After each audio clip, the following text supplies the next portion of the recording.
Hey guys, welcome back to the Future. This is UT Young for this. Last time we got into the speakeasy El Kid. El Kid. I still don't get it. It's like that El Cid place down in LA, only it's El Kid. Ah, okay, I see. I don't get it, but anyway, we started talking to Officer Danny Parker, and he's kind of down in the dumps because of something that Marty and Doc did. So let's go ahead and try and cheer him up.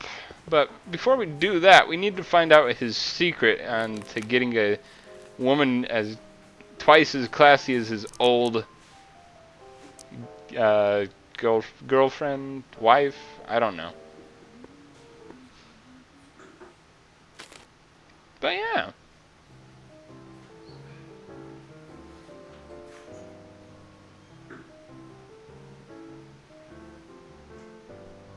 Whisper in my ear, so no one can hear.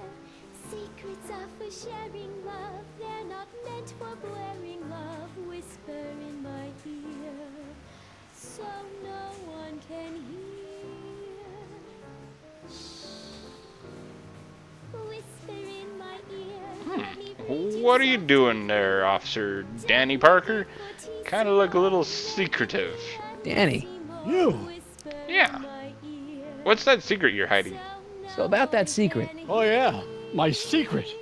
Well, you're my pal, so I can tell you, but don't let it get out. I've been working for Tannen for over a month now. What? It's true. All I gotta do is look the other way while evidence is getting destroyed or a truck full of gin is coming across the county line. And Tannen makes sure an extra bunch of bills makes their way into my pay envelope. Great deal, huh?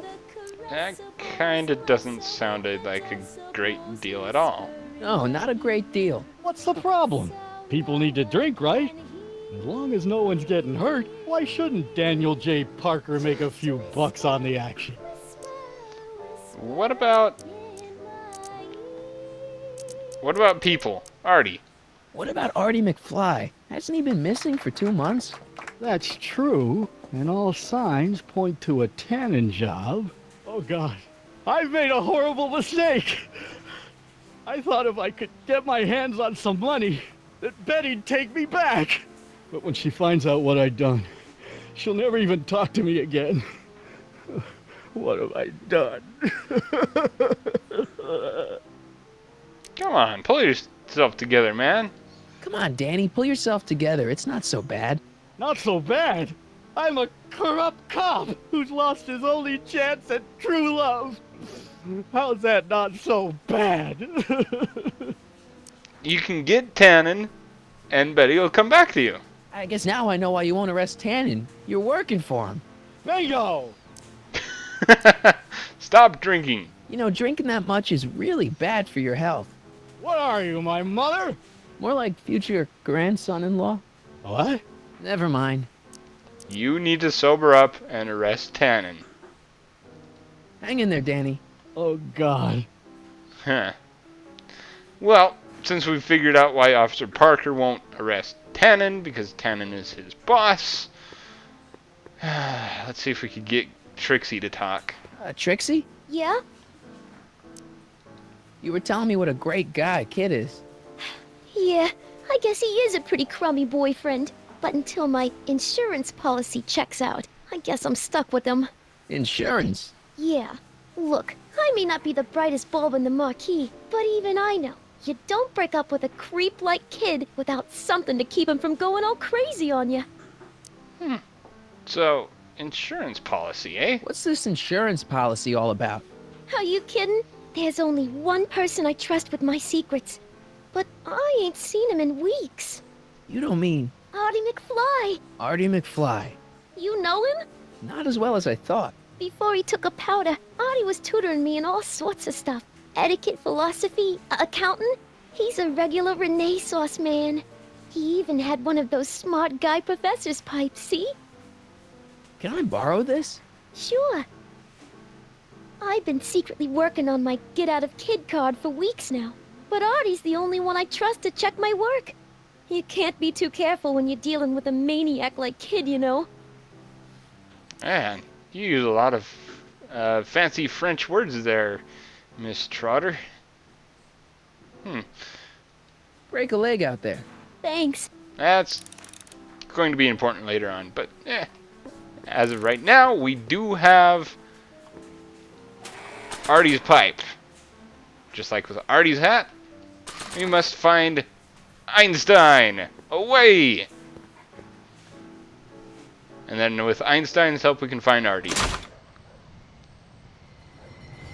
Oh, Hey, hey. Artie. He's back. Apparently we found Artie right off the back. We don't even need to go to Einstein. Or do we? Hey, Doc. Interesting. Well,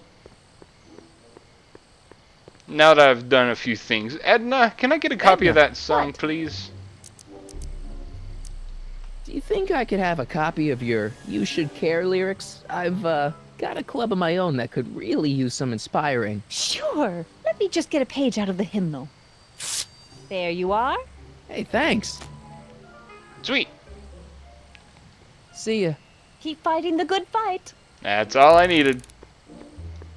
And we'll do that later. Hey, Emmett, what are you doing? Sonny, you're just in time. So, how have you been? How have you been, Emmett? I know I haven't seen you in a couple of months. I'm great, and I owe it all to you. Really? Yes, that argument I had with my father during our jet drill experiment gave me the incentive to finally quit that dreary court job. I've committed myself full-time to a life of science. Huh. Anyway, thanks for watching Einstein. So, thanks for watching Einstein while I've been away. It's been a pleasure. He's proven to be a surprisingly willing test subject. It's almost as if he's been working with me for years. More like decades. So, what are you doing? What's the story with the little car and all this equipment? Einstein and I are conducting a few experiments with this 1/4 scale model to work out a few hitches in my planned demonstration at the Hill Valley Expo in a couple of months. A radio-controlled car? No. Well, yes, but there'll be so much more than that. It will amaze the world. Prepare to be amazed! What? I'll show you. Ready to go, Einstein?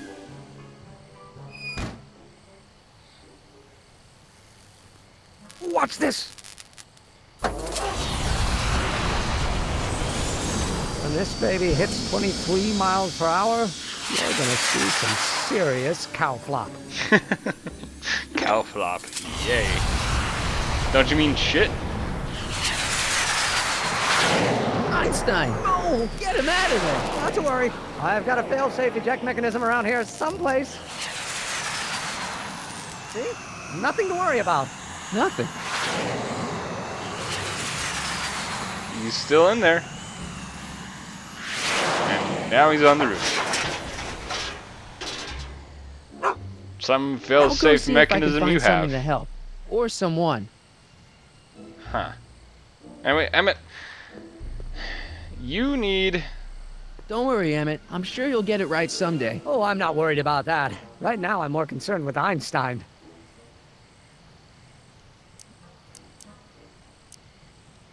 it's not even there yet. Well, I'll go off and see if I can get some help.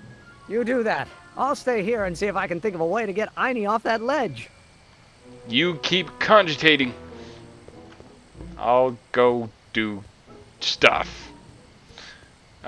Doc, you really need to come out here and save your dog. Oh, wrong way. This way.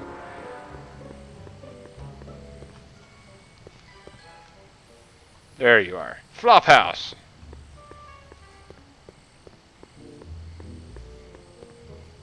Transients, welcome.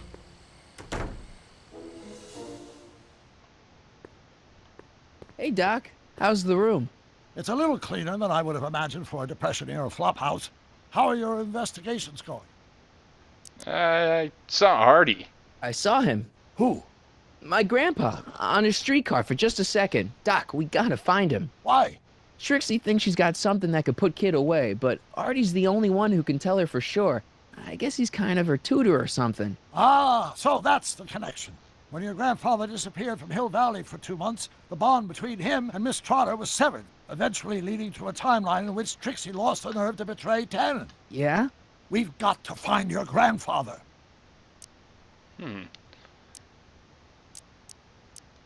Why didn't you tell me I'd run into your younger self tonight? Because I don't remember being out here tonight.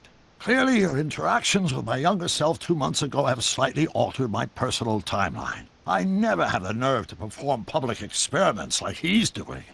No matter, those experiments will be forgotten once I've seen Frankenstein. Frankenstein? Yes, right now my younger self is fiddling around down there with rocket propulsion systems for his demonstration at the expo. The thing that'll kick off your scientific career. Exactly.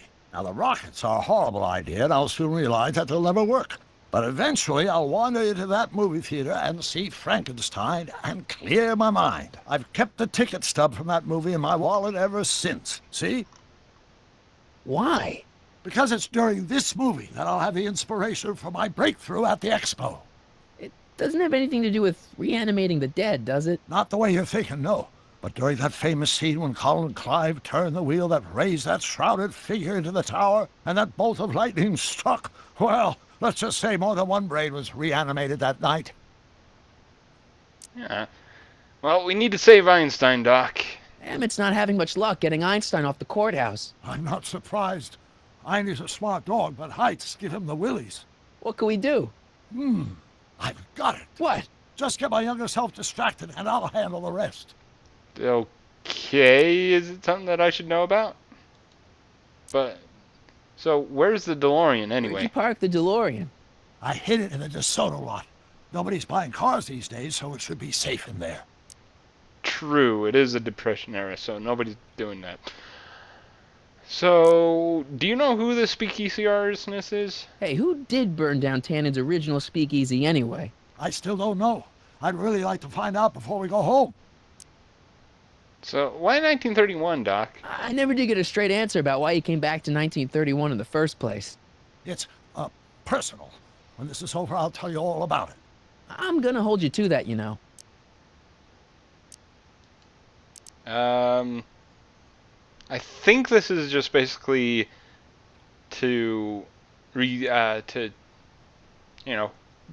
what happened previously on Back to the Future. Can you explain all this? I'm confused. It's very simple.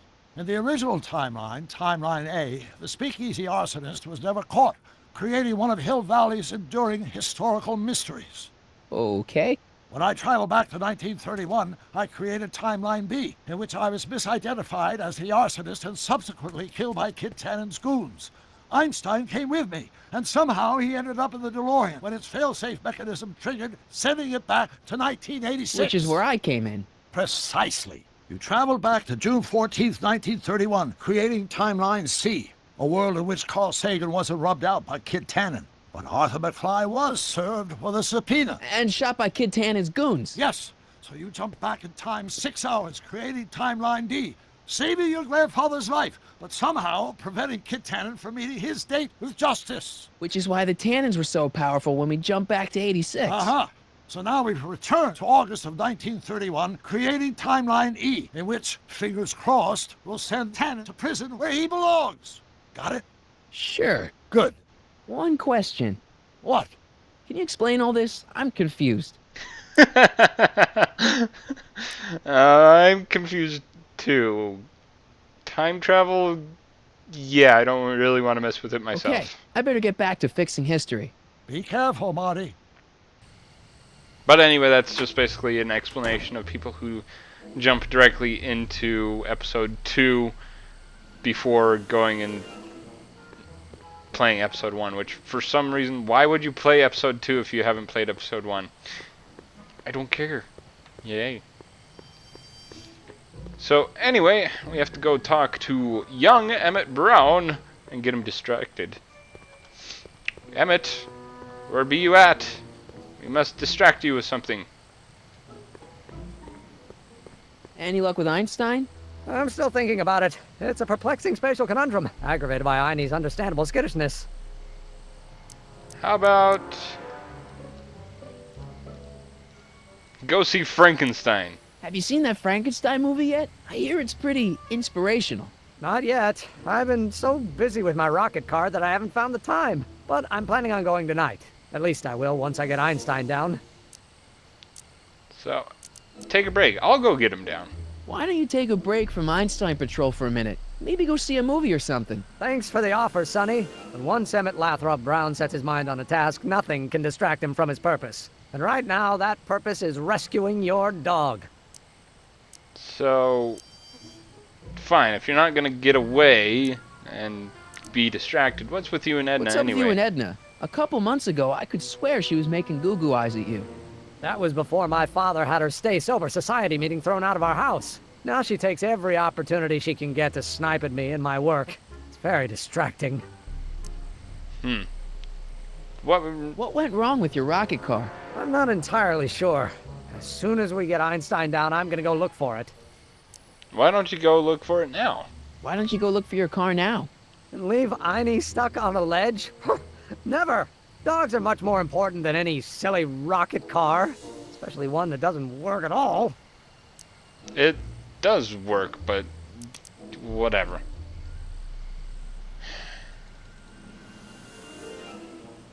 Well, I'll go off and see if I can get some help. You do that. I'll stay here and see if I can think of a way to get Einie off that ledge. Huh. I think I have an idea.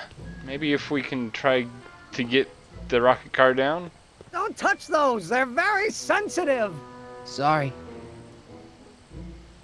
I need to touch him, Emmett. Don't touch those! They're very sensitive! Sorry. Screw you. Edna, do you want to come and say something to Emmett? Get him off my back? Edna! What? Hey, I got a hot lead for you. Oh, what is it? We has would-be inventor Strand's dog on courthouse. Young scientist Strand's dog on courthouse roof. What?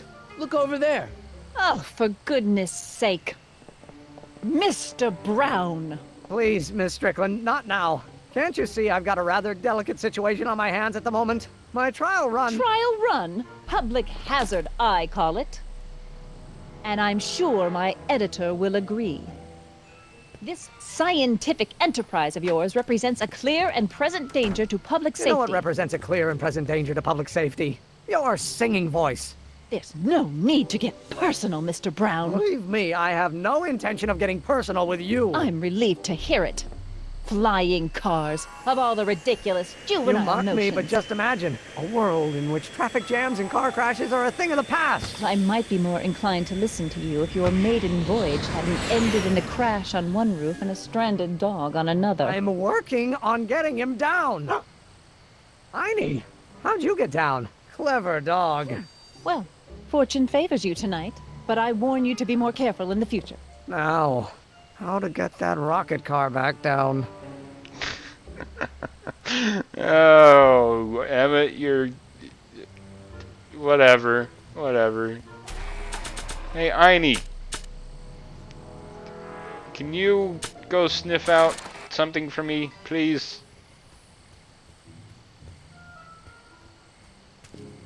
Hey boy, take a whiff of this.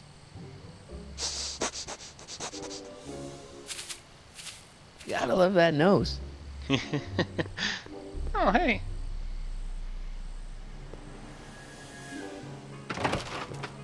I've been laying low, officer, but I've gotta go to the pictures once in a while. Hello, Arthur. Officer, I'll take it from here. but... We can talk at the Majestic, away from prying eyes. Yeah, Einstein, you done good. Thanks, Einie. Good boy. Alright, so next time we're going to go ahead and talk to Doc and see if we can get a meeting arranged with Trixie and Artie and all that good stuff. So, yay! Anyway, this is UTyoung for this signing off, saying keep things frosty.